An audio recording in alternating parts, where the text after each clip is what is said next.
Okay, Assalamualaikum warahmatullahi wabarakatuh. This is our project which is school bell, microcontroller and interfacing. Okay, this is our hardware for the school bell. This is LCD IC, RTC, push button and so on.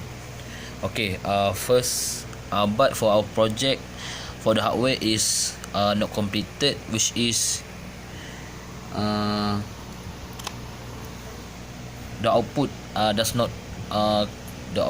not appear what the coding saved in the IC.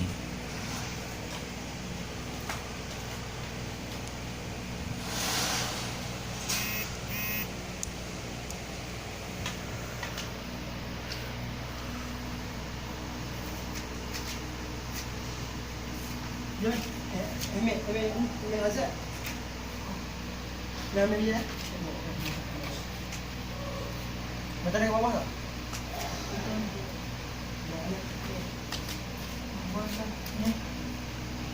Okay, we said this for software which is appear what we want, but for the hardware does not appear. Okay, we set the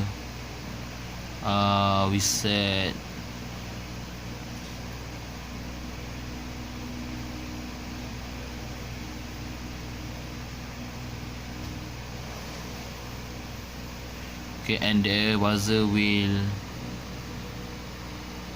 function. For software,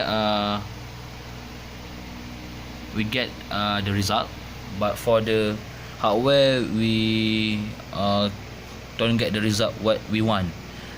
We try to troubleshoot and we do not can to find where the problem in the hardware.